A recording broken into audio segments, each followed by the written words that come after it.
I'm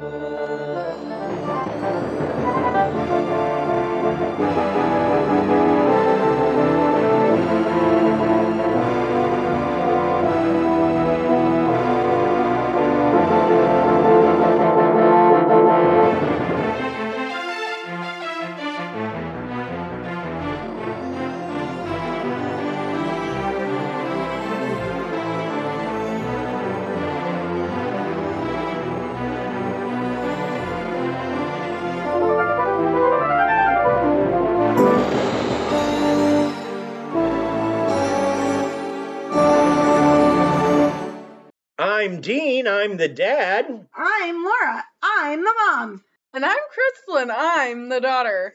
And together we are Family Plot. Very nice, very nice. Now, we advertised this week as having a guest, RJ Jackson. RJ, I met him. Unfortunately, the realities of real life were a bit much, and he couldn't make it today. He could not. And RJ is a friend of mine from way back in my stand-up days. He has a charity called Heartwarmers for St. Joseph. And he's always chasing down these interesting little historical tidbits. And so that's how we wound up with this. RJ, I'm sorry you couldn't join us this week, but thank you for finding this.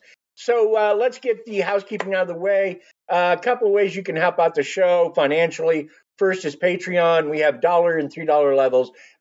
You get cool stuff for helping out. If you can't do a monthly donation, which is what Patreon is, you can always go and do a single donation through Buy Me a Coffee. If you enjoy the show, please share it on social media. Share it with friends. With family. Share it with everyone. And if you don't enjoy the show, please keep it to yourself. Awesome. You guys are so awesome.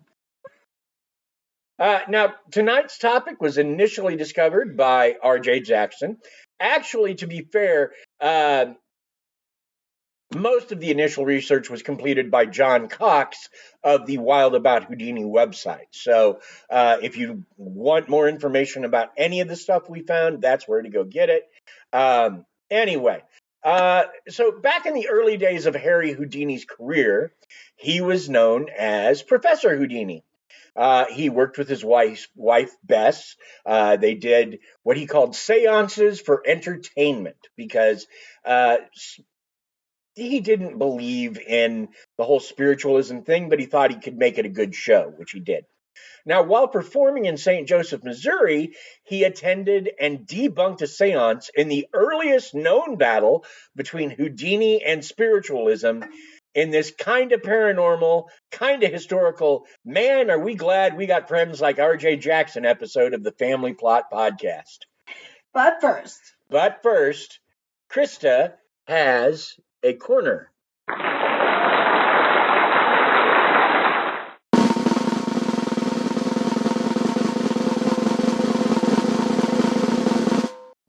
It's not just any corner, it's Krysta's corner. Yay. Hello. Hi, hello, hi. How are we doing this week? I've got a touch of something. I'm a little sick. I'm getting better. I had pneumonia, but I'm on the mend, so. Yeah. And we won't even talk about how my implant gave me the icky thump the other day. Yeah. Icky thump. Your dad's internal defibrillator decided it wanted him to remember he's still here. And so it shocked me. It shocked you? Yeah. Are you just now hearing about this? This has been like 3 days ago. Oh, are we talking about the time he thought? Yeah. Yeah, I remember that. I was laying in my room, I heard it, I'm just like, dang. So anyway, it's been a weird week. Yeah. But we're here. We got no fear. We have hot water again. Yeah, we got that too. We have hot water again. Okay. Yeah, that's a good thing. It's been cold here. It's been very cold in a lot of the country this week. A lot of people have gone without electricity, without hot water. So We definitely we have been here suffering with you, fam, and we hope that everyone is staying safe and warm.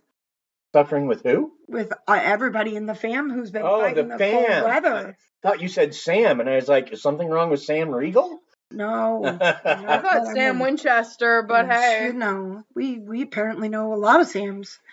Uncle Sam, there's all kinds of stuff Winchester. going on over there. So yeah, Sam.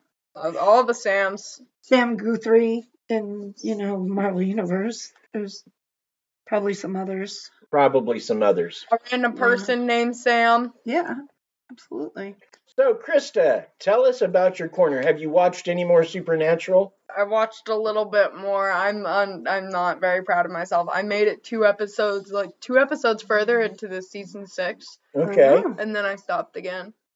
I tried to watch the Trolls movies, but I just can't. I haven't been focusing Too on that. much sparkle? Well, no, not too much sparkle. In fact, the second movie got me a little bored. Not gonna lie. Yeah. I haven't watched the third movie yet. I started a new series myself this week. I don't know if I'll jump back into it or not, but I watched the first episode. I was pretty impressed. Whoa, what season is it?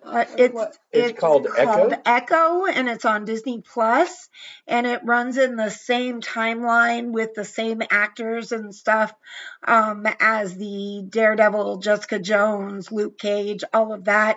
In fact, in episode 1, Kingpin and Daredevil are both in episode 1, and it spans around this young lady is a deaf Native American, and it's kind of centered around her and her family, but her dad worked for Kingpin and Kingpin had him killed, and then she tried to kill Kingpin because she found out that Kingpin had him killed after he'd been using her for an enforcer for a while. So, I mean, there's a lot going on in it. It's really interesting. I'm sure that is interesting. That sounds interesting. Yeah, absolutely. I'm pretty excited about something because You excited? I've never. Yeah, I'd never either until now. So I watched this person on YouTube named Vivzy Pop. I don't know if any of the listeners know that name. Okay. But they have these shows, Hello Boss and Has-Been Hotel. Okay. Or they're starting the Has-Been Hotel is coming out on Netflix. Not Netflix. Hulu? Amazon Prime. Prime.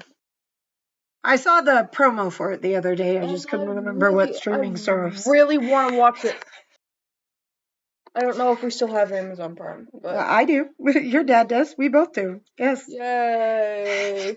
I get to watch it. I think it comes out tomorrow. I don't know. Of course we have Amazon Prime. Amazon Prime is where Vox Machina is. Oh, yeah. I need to rewatch that. Yeah. Maybe you should finish Supernatural first so you know who Kevin is. Oh, yeah. I really should. I want to know who Kevin is.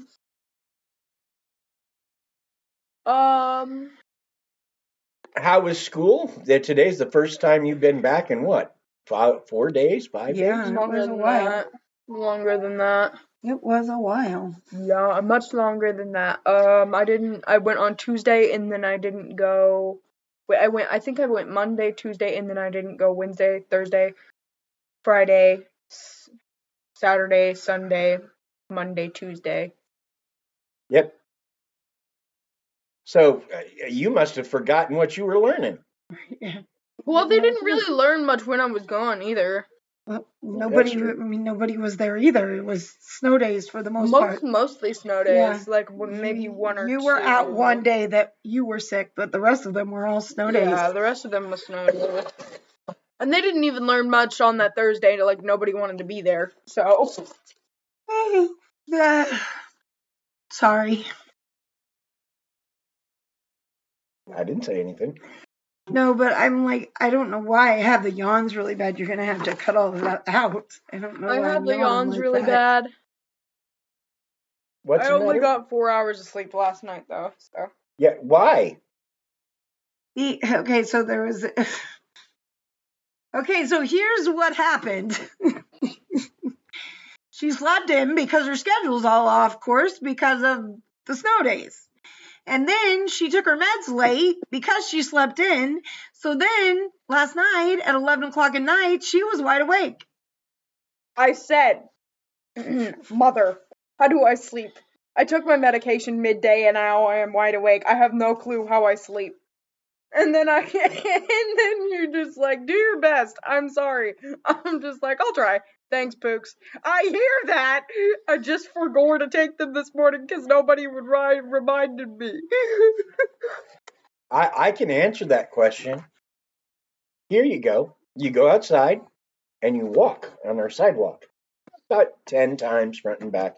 Come in. By the time you're done, I bet you once you put your head to a pillow after that, you'll go right out. Nope. Not me. Nope, that's not how that works.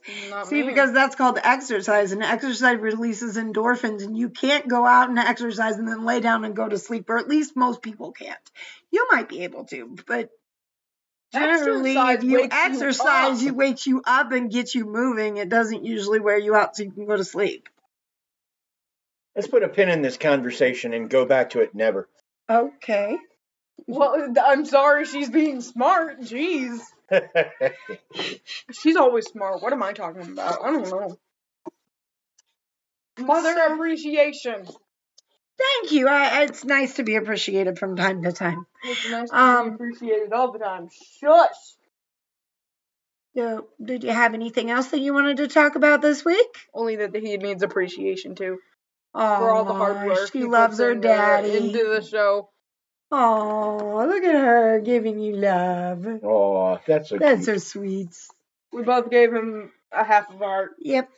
So, are you? Do I play the claps now? You're drinking that accelerator energy drink. Is that good? It's some good stuff right there. Okay. I like it. Well, I'm just hoping that it doesn't keep you from being able to go to sleep in a couple hours when you're ready to go to sleep. No, it won't. Okay. Not even monsters wake me up. Okay. Caffeine doesn't wake me up. It makes me more tired.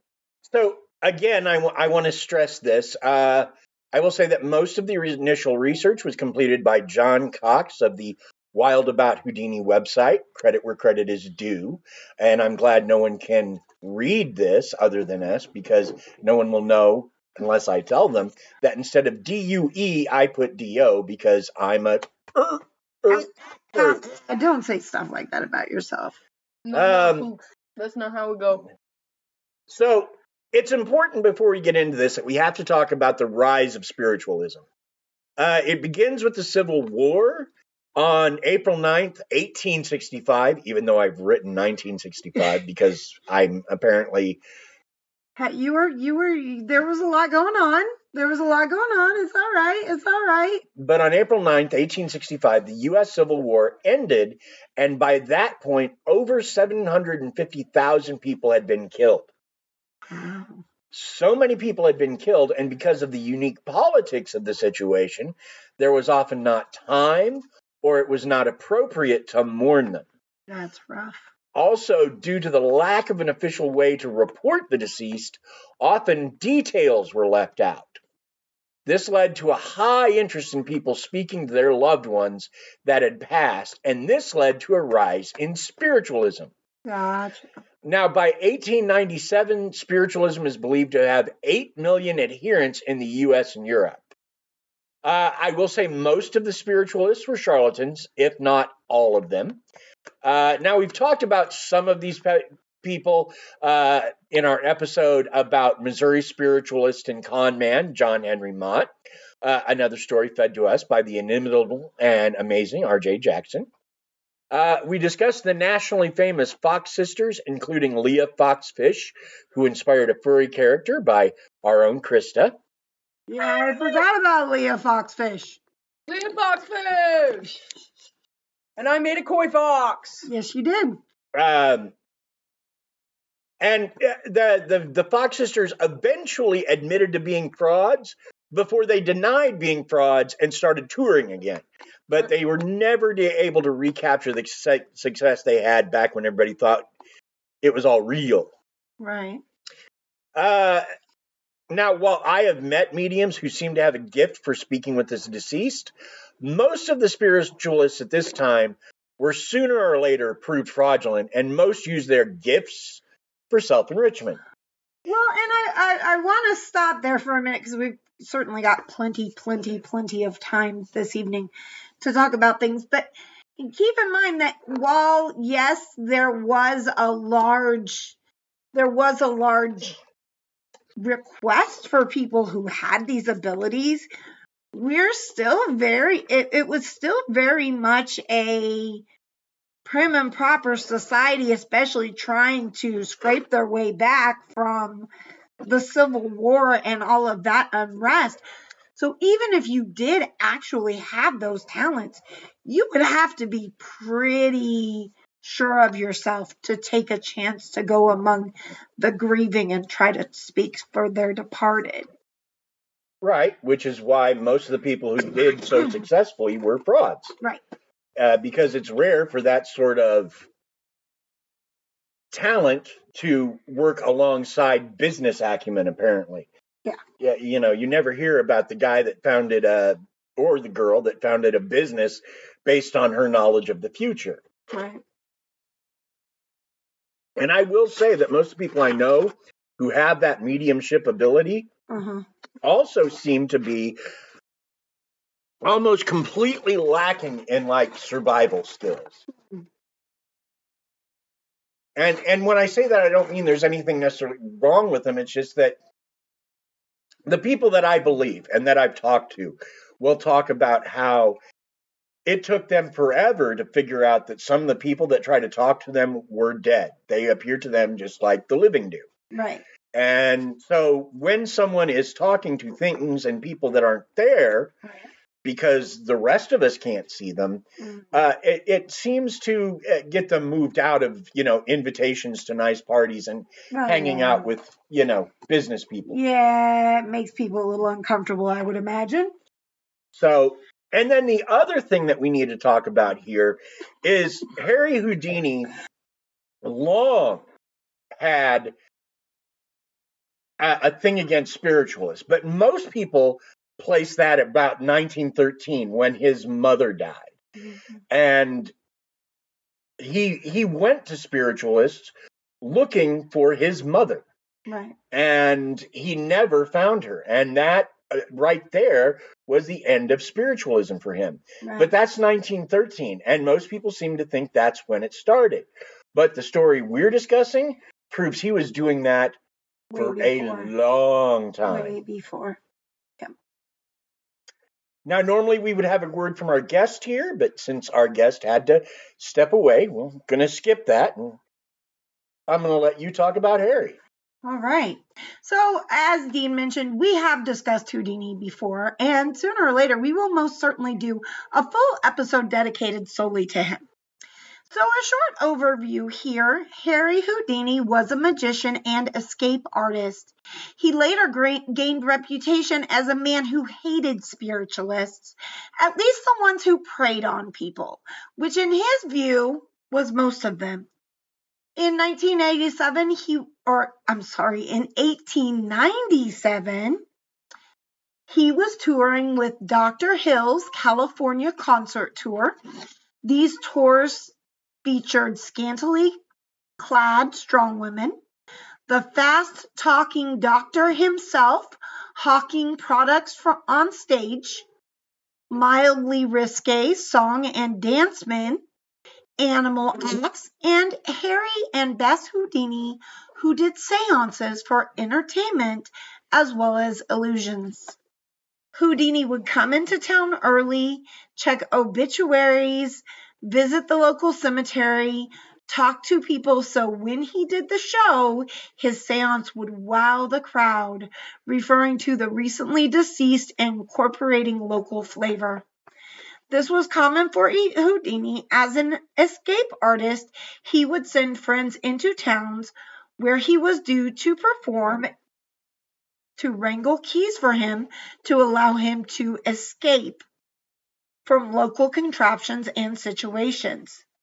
He was not yet the spirited debunker he would become. In fact, in Garnett, Kansas, he and his wife Bess claimed they would solve a local murder on stage. While on stage, Houdini asked his wife Bess if she knew of the murder. She said she did. He asked if she could see the killer. She said she could. He asked her to identify the murderer, and as she was about to, she went limp. Their visit to Garnett, Kansas was a financial success, but one that bothered Harry for years until a chance encounter garnered the family's address and he wrote to apologize profusely to them. But it also proves the point that Houdini absolutely understood how to be a spiritualist and, in doing so, was uniquely skilled to spot the same in others. So let's take a moment for a word from another podcast, and before we revisit Houdini and Bess. Sounds good. I'm Pitney. And I'm Amelia. And we're from Pitney and Amelia's Bitchin' Boutique. Who are we? Why, we're your new best friends, of course. Pull up a seat and listen in to what we think about people, places, and things. Geeky stuff, horror movies, weirdos we know, spirituality, sexuality, food, filth. It's like eavesdropping on the people at the next table for like an hour or so, and wishing you could join in on their conversation. Also, do you see who just came in? Look at that hair. Oh, honey, just no. Bitchiness, you're soaking in it. We soften your hands while you do the dishes. Pitney and Amelia's Bitchin' Boutique. We're here. We're queer. And We're in your ear. Every other Friday, where all the classiest podcasts are found. Oh, my bad. With his What do you think of the? The other podcast sounds interesting. Yes, it does. Yeah. it really does. I am so sorry. Well, seeing as it's Pitney and Amelia. Well, I mean, we know them, so Yeah. we might be a little bit biased, just a little. Yeah. Just a name. I love the Bitchin' Boutique. So yeah, absolutely. Anyway, Chris. Yep. With his visit to Garnett still 8 months in the future, Houdini was in St. Joseph with his wife Bess, probably so they could scout locations for their upcoming tour. Whatever the case, the Houdinis had rented a room with a woman who was a big fan of a medium named Hatfield Pettibone, I think. Yep, that's his name. As he discussed the woman's predicament, he exclaimed the incredulousness. Perfect. Awesome. At how the woman had allowed herself to be defrauded by this automatic writing using Swindler. So he sent him a message that essentially told Hatfield to return the woman's money or Houdini would expose the man as a fraud. Hatfield basically sent a letter back saying that Houdini was a fraud that performed at dime museums. So Houdini was clearly more a fraud than Hatfield was. So Houdini then contacted the Ancient Order of Union Workmen, an organization that existed to help those who had been hurt in Civil War, and in several lodges were often used as concert/show destinations. He arranged for a demonstration debunking fraudulent methods used by spiritualists to take the money from those who are desperate to speak to their loved ones. Okay, so let's take another moment here for a word from our sponsors.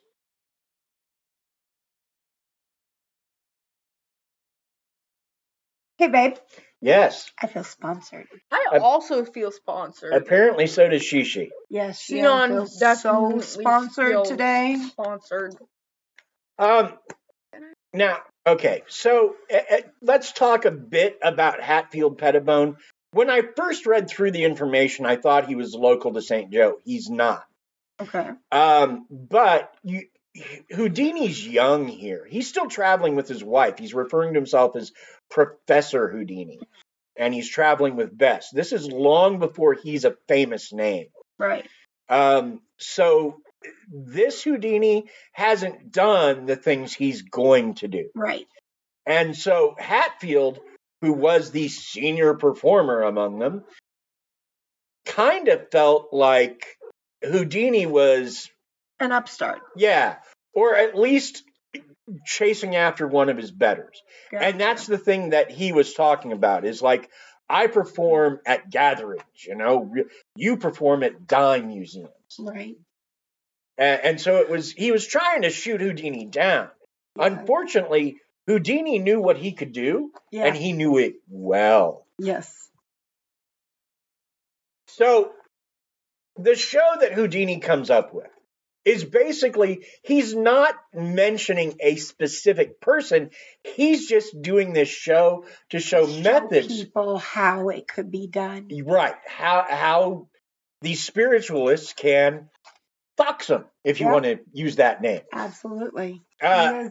He is pulling back the magic curtain, if you will, and revealing some of the secrets that these spiritualists are using to underhandedly take things from people. Yeah. Kind of like Penn and Teller would years later. Yes. But yeah, so Houdini arranged the show to design, and it was designed to expose Hatfield among other frauds. Mm-hmm. However, there was one thing he absolutely had not counted on, that the people Pettibone was swindling would come to the man's defense. Now, as we talked about, Pettibone's thing was automatic writing. Uh-huh. And automatic writing, for those that aren't aware, is basically you're supposedly in a trance and the ghosts make you write stuff down. Yeah. And by the time you're aware of what you've written something that speaks to someone in the crowd. Like, and it's all either done with vagary or stolen information or picked out information. So it's an old fake trick. But the thing is that when Pettibone found out that Houdini was doing this, he made sure to be in attendance, and a lot of Pettibone's friends and guys that Pettibone had hired to interrupt the show were in attendance. So as Houdini stepped out on the stage, he was immediately harangued by many who had come specifically to defend Hatfield. Sure. However, at the end of the day, Houdini was a trained speaker, and those seeking to derail him were not. In other words, it was fairly simple for him to out loud his would-be detractors as he began to demonstrate ways that fraudulent spiritualists would fake their abilities and build money from everyday hardworking people. Yeah.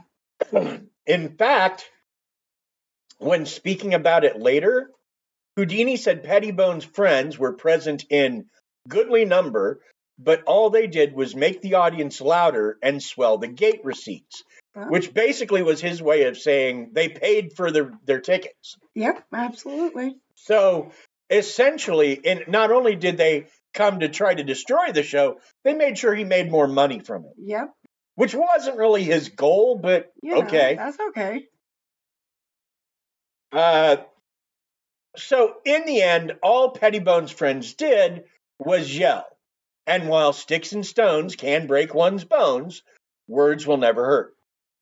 He considered the gig a success, not because of the money he made, but because he had educated people against fraudulent spiritualists. So I think that kind of circles back to the whole he wasn't trying to even necessarily change people's minds, but he wanted them to be educated. And if he was going by Professor Houdini at the time, that makes a certain amount of sense and lends to his credibility for who he became later on, I think.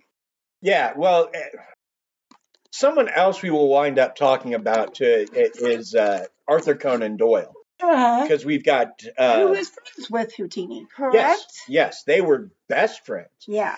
And Doyle, in his later years, not only did he believe in fairies, but he was a big believer in spiritualism. Yes, and it was a frustration. It was a frustration in their friendship, I believe. Oh, absolutely. We've seen and heard some stories about that it was like they were very, very close friends, but that was a big bane of contention between them because Doyle did actually believe in that, and Houdini was just not having it. Yeah. And it makes a certain amount of sense, though, because for Doyle, he was finding people that would let him talk to his son who had died. Right. And but for Harry, he was watching people bilk people. Yes. And he felt people were going after his friends. And it's like you're watching one of your friends and they're just nothing, like they insist on just digging deeper and deeper into a problem. Yep. And yeah, it became quite a problem in their friendship eventually, because Harry wasn't going to go, okay, you believe your spiritualism. Right. Just because he didn't want anybody to prey on his friend. Right. But Arthur Conan Doyle believed. Right. And he didn't want Harry to miss out on what he saw as this very real phenomenon. One that Doyle thought would be vindicated by science in the future. Mm-hmm. So, yeah, I mean, Harry had a lifelong war against spiritualism. He never was a fan. Although I will say that, again, his wife, Bess, after Harry died, and we'll talk about this more later, I'm sure, but she and her husband often talked about coming back, crossing back over the veil. Right. And he told her, hold a seance. If I can come back, I will. Mm-hmm. And I want to say she held at least 3 mm-hmm. before deciding a couple years after he died that he wasn't going to come back. Mm-hmm. He wasn't going to send a message, and no one could. And she was done with it. Right. And she wouldn't have even gotten as involved as she did. But just the fact that they had talked about it together and had that. Right. So, yeah. So Harry was a lifelong anti-spiritualist. Yes. And he had his reasons. Again, it's like Penn and Jillette and Penn and Teller. They will tell you as they're doing their show, we're bilking you. This isn't real. No. So it's a trick. Now, we know the trick. We can spot the trick, but yeah. Yeah. So for Harry, it was a matter of he and his wife would do this seance thing, but they would call them seances for entertainment. Yes. They were just making money. They were just show people. Yeah. But they weren't putting people in touch with their dead relatives for, a sizable fortune or whatever. They were just doing a show, and they made no more than anybody else did on the show. Right. So, yeah, I mean, even in Garnett, the only reason that he did what he did there was that it didn't look like there was going to be any money for anybody. Like nobody was going to come to the theater. And so Harry put out the word that they were going to look into this murder that had happened. Yeah. And while they never solved it, Harry felt bad about it because he'd used it. But the only reason he had was to support his fellow performers. So everybody got a room. Everybody made a little money. Everybody. Right. So, yeah, I mean, and this is 8 months later. And even then, the first time Harry got to talk to the family whose family member had been murdered, he reached out to them to say he was sorry. Yes. So, I mean, whatever else you say about Harry, you cannot say that he was a fan of spiritualism in any degree. Yeah, no, absolutely not. That's definitely not something he was interested in. So, Krysta, Yes. what do you think of all this? I think what he did was... He was trying to be on the up and up. He was trying to be on the up, and you know what? I appreciate that, and I appreciate him including his wife in it, too. The small things count. Well, it was a weird time. Bess had no interest in doing what she did. But Harry needed her help. She was going to help. Yeah. But she was also very happy when he went to a solo act and she no longer had to perform. Well, yeah. Yeah. So, I mean, she still loved him, though, I think. Oh, absolutely. No, it's not about not loving someone, but it was just different back then. Not everybody in this day and age is like your mom, who, if I say, I'm going to cross the Delaware River, will go be right there behind me going, you can do it, baby. You're so good. A lot of people in this day and age, their partner says something like, I want to cross the Delaware River. They're going to go, you're an idiot. Shut up. I would never say that to my partner. That's not nice. I didn't say you would. I'm just saying times have changed immensely. Now, to some degree... If my partner would say that, I'd be like, I mean, you could, but why would you want to? We could stay right here and we could have cuddles. Why? We could have cuddles. I can't with you. But the point I'm trying to make is that has changed to some degree these days. Yeah. Women are no longer expected to just blindly support the guy they're with. And while your mom is my best friend and she takes care of me and my biggest cheerleader, not everybody has that. And I mean, there is only one of me. I'm just saying that's best too, though. I was like you times 2. That's kind of stressful. Mm-hmm. But that's best too, though. Uh-huh. Her husband needed someone to help with the seance gig. Mm-hmm. She was there for it. Which is awesome. Yeah. So, your final thoughts? That was my final thought. I think I threw some good stuff in there. You always throw some good stuff in there. I try. Now let's not go getting crazy. Okay. We are well into 2024. I know. Isn't it wild? Yeah, it feels so odd. This is our second episode. It feels like 2023. It feels like... Is our second or our third? This is our third episod. This is our third episode. This is our third episode because we had year. New Year, New Weird. Yep. Or New Year's Weird is what we called it this year. Uh-huh. And then last week we did. Oh my gosh. Hollywood. Oh, Marilyn Monroe. Marilyn Monroe. Yes. Yeah, we did Marilyn Monroe last week. Sorry, Marilyn. And then this week we're covering about Houdini. Yeah, we're talking about Houdini in St. Joseph. Going up against a bunch of wicked spiritualists, which is almost like a comic book. It's a little bit. Yeah, that's kind of awesome. So yeah, and the thing is that Houdini wound up talking about this episode multiple times in his life. And basically he would say the same thing every time, is that he just doesn't care for people that use magic to defraud others. Right. He believes it's great for entertainment. Right. But he doesn't want to defraud people. And I love that about the guy. I mean, again, I don't know if you'd find anyone like that in this day and age, but But back then, Well, and he was a little stubborn too. I mean, how many people that he ended up dying of his freaking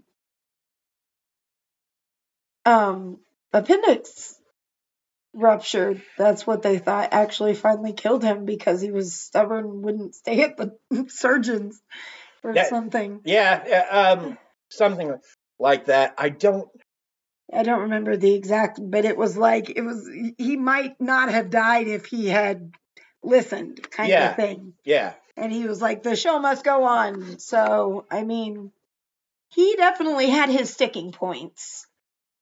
I would imagine that his wife and him had some knockdown dragouts. Probably. Especially after Bess, went around being his seance helper, and now she, after she's done all that, he's acting the fool and not staying. It's almost like his heart device gave him an icky thump, and he just ignored it. Oh, yeah. Well, fortunately, you would never do something like that. Not me. No, of course not. Something like that would never happen to you. You mean fortunately? Yeah. Yeah. Not unfortunately. Yeah. I'm sorry. Yeah. My brain isn't working. Like I said, I got 4 hours of sleep. Don't attack me. It's okay.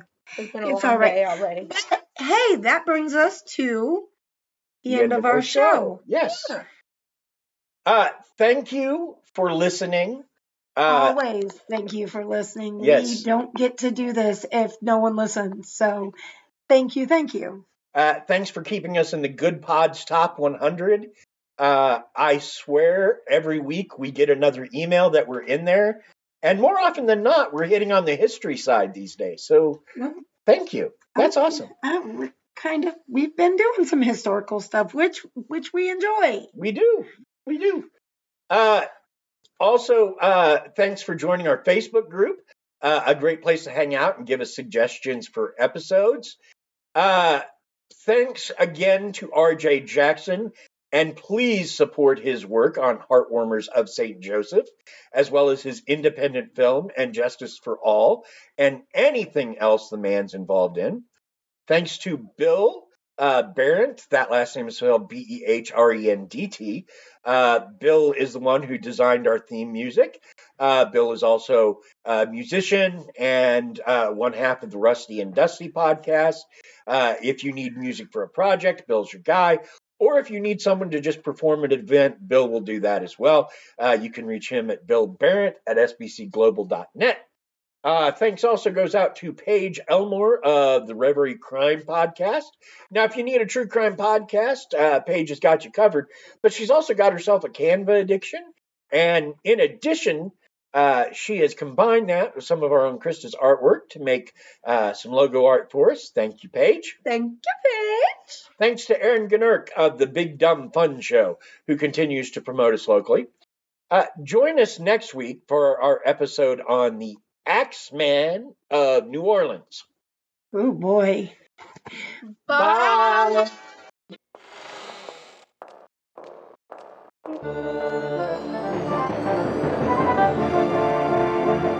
Bye.